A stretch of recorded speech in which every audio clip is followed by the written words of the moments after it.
healing grow. We're going to call the case of Mariah Ferris. Calling case number 22-006-744. People of the state of Michigan versus Mariah Ferris. We're here today for pre-trial hearing. Appearances, please. Good morning, Judge Marvin Cook, P55351, appearing for the people. Good morning, Judge Slavens. Good morning to your staff. Neighborhood Defender Service, Carrie Martin, P84592. Appearing on behalf of Ms. Mariah Ferris, who appears by Zoom. The co-counsel. And good morning, Your Honor. May it please this most honorable court. Kim Shaw, Neighborhood Defender Services, P59167. And it is my privilege to represent Ms. Ferris, who's appearing on Zoom. Ms. Ferris, if you can state your name for the record, please. Mariah Ferris. Ms. Ferris, you have a constitutional right to be physically present in the courtroom. Do you agree to waive that right and hold this hearing by Zoom? Yes. All right. Counsel, it's my understanding, and I want to make sure I have the facts correct with regard to this case, that this case had been spun to Judge Bradley Cobb, that he was ready, that the jury was ready, that everybody was ready, and that counsel asked for an adjournment because he had not complied with the court rules with regard to exchanging a expert's report. Is that correct, counsel? No, Your Honor, that is not. With all due respect, Ms. Ferris had a mental health Well, it's my understanding that only occurred after it was requested with regard to the report. And then once the judge said he wouldn't take that testimony because the report had not been exchanged, then she had the episode. That's my understanding of what happened with my conversations with Judge Cobb. She was referred for competency. Right, but that was only after it had already come up that there was an adjournment request with regard. Is that correct, counsel? Yes. I ask counsel to be very careful when you make representations to the court like you just made. Be very careful with it. So, counsel, you were not prepared to go forward with the case. Is that Your Honor, correct? we were prepared. There was a discovery issue regarding I made the error where I had submitted a witness list with an expert witness designated as such. However, I had not submitted a report or summary of the witness's testimony. And Well, Judge here's Cobb- what I'm going to do with regard to that matter. I'm going to remove you from the case. You're Your Honor. wasting the, no, don't interrupt me. Don't interrupt me. I'm going to remove you from the case. We are not going to have people coming into court on the day of trial and asking for adjournments because they have not complied with their requirements as an attorney. So I'm removing you as the attorney on this matter, all right? So we're going to need to appoint a new attorney for her. Madam Clerk, can you contact court-appointed services and get us a new attorney with regard to this matter, please? Your Honor, with all due respect, at this posture, Ms. Ferris has been referred for a competency. I understand that. And once that's happened, if she's able to go to trial, I want an attorney who can handle the case to represent her. Again, with all due respect, perhaps that matter could be addressed when it's time, if that time No, comes. I've already made up my mind on this. You should have been ready to go. You should have been prepared, and apparently you weren't. So I'm not going to have her represented by an attorney who's not ready to go. No, we're not going to do that. I don't have confidence in your abilities for her. I'm not going to allow that to go forward. Our organization has represented Ms. Ferris for nearly a year now. It's not just me. And why didn't you get the report done in a year? This is my error, and I admit I'm less experienced of an attorney than many of my colleagues. And That concerns me even more. This is a serious matter with regard to her. She could go to prison. I'm not going to have you representing her. Judge, if I may. Yeah, go right ahead. Obviously, we're objecting to the removal. I understand that. I would So ask- noted. I would ask, does Ms. Ferris want us removed if she could make a statement? Ms. Ferris, do you want us removed from your case? Can you unmute I do yourself? not want you guys removed from my case. I've spent too much time. I'm going on almost 2 years. I've went through my trauma. I've talked about my trauma to you. I'm not going with the new lawyer, and I'm not filing nor allowing a removal.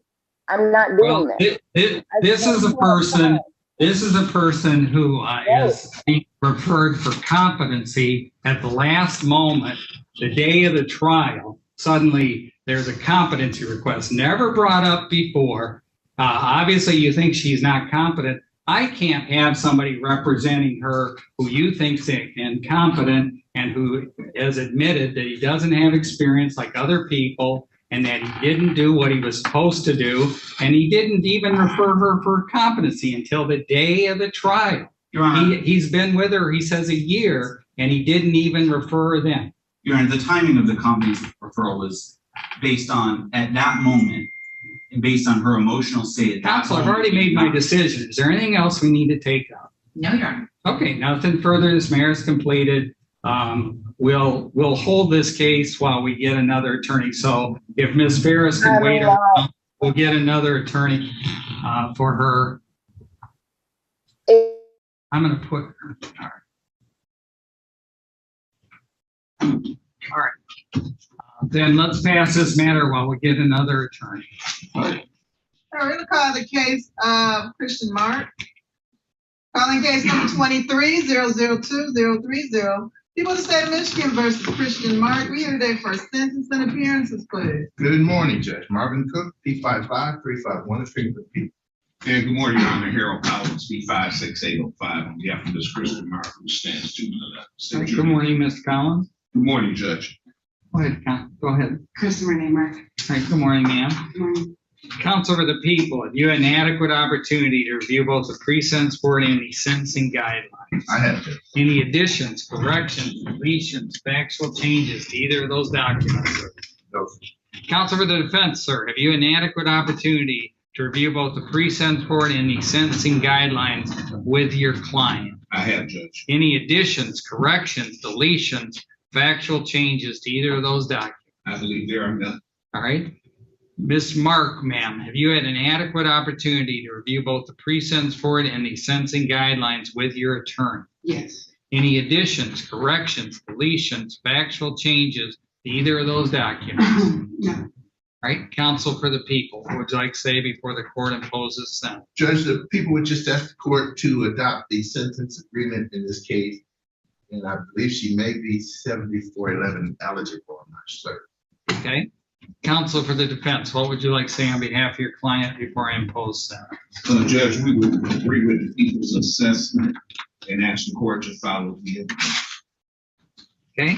Ms. Mark, this is your opportunity to speak to the court before I impose sentence. You don't have to say anything, but if you'd like to, now is your opportunity.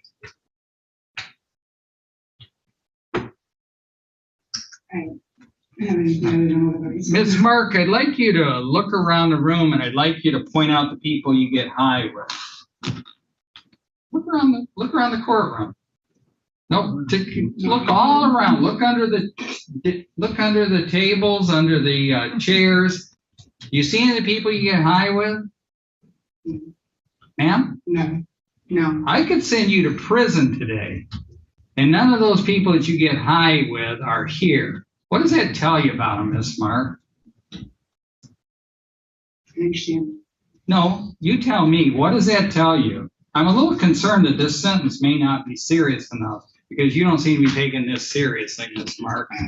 Miss Mark, what does that tell you about the people you get high with? If it doesn't tell you anything, I'm not going to take this sentence. They don't care. They don't care, do they? They're not friends, are they, ma'am? You're looking at me. I do not like this sentence at all. I do not like this sentence at all. I see that she's not going to comply. I'm going to take a moment. I'm going to go back and I'm going to review this because I'm not sure I'm going to accept this. And she needs to be ready to be responsible when I come back out. All right? All right, going back on the record, counsel, where are we at on this matter? Judge, we're prepared to proceed. All right, ma'am, what do you have to say before I decide whether I'm going to impose this sentence or if I'm going to set it aside and we'll go to a jury trial? I guess I just want the court to know that I will comply with everything mandated in the report, and I am obviously very sorry for what had happened. I have 2 kids. It's no excuse, but literally that was. Well, let's talk about those children. Who's more important to you? No, just let me finish, ma'am. I let you finish. You let me finish. Who's more important in your life, your children or the drug addicts that you hang out with? Your actions don't tell me that. Your actions tell me that these druggies you're hanging around with are more important in your life than your children are, which is horrible for children. Your children don't deserve that.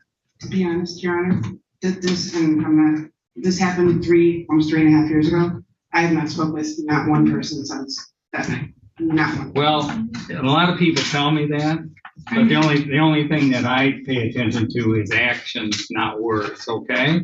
So I hope that what you told me is truthful, but I can't say that's always true of someone who I have in front of me, especially with a drug case. They aren't always the most honest people. But I'm gonna hope that what you're saying is true, most importantly for your children. Because they don't deserve a mother in a courtroom like this, do they? And they don't deserve whatever it was you were doing when you were doing these drugs and neglecting them. So you got a huge choice to make, and I know you're gonna tell me you're gonna pick your kids, but I don't need you even to answer this. But you gotta decide, are you gonna have your kids or are you gonna have drugs? You can't have both. So you got a big, and it's a hard decision because it's my understanding drugs are very addictive. But so I am going to reluctantly go along with this sentence agreement. And pursuant to that sentence agreement, I will order that the defendant is placed on 18 months probation. You are to comply with the requirements of drug testing. You are to complete substance abuse assessment. You are to complete mental health assessment when ordered by the agent. Excuse me. You are to have substance abuse treatment when necessary.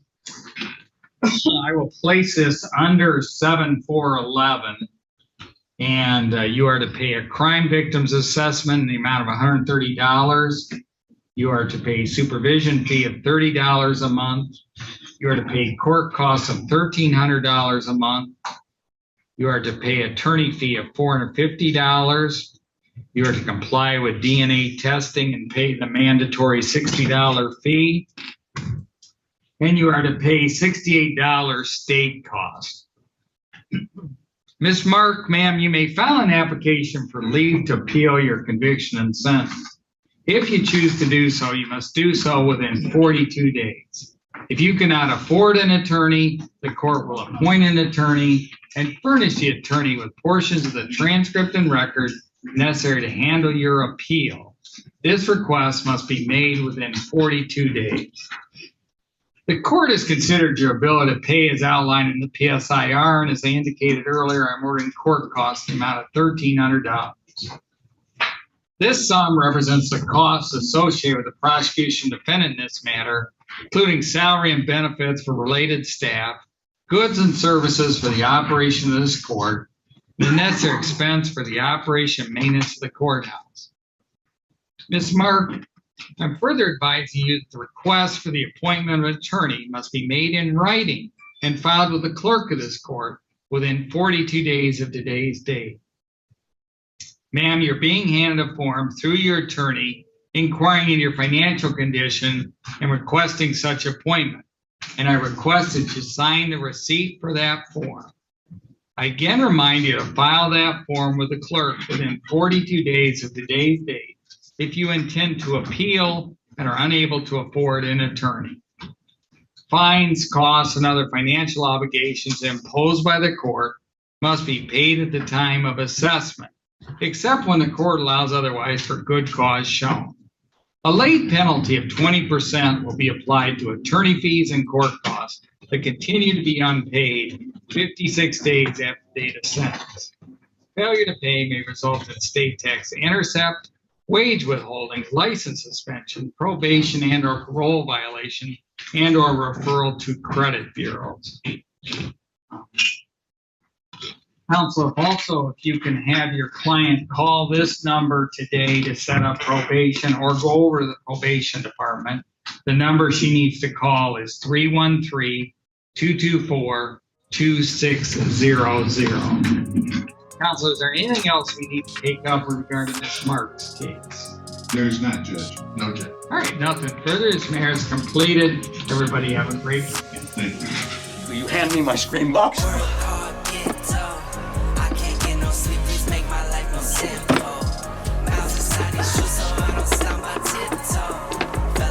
Can you hear it? Can you hear it? Ma'am? Ma'am? Can you hear it? No, no. Okay. I have no patience for that. And trust me, at the end of the day, I'm sitting up here, I'm the one that needs the drink.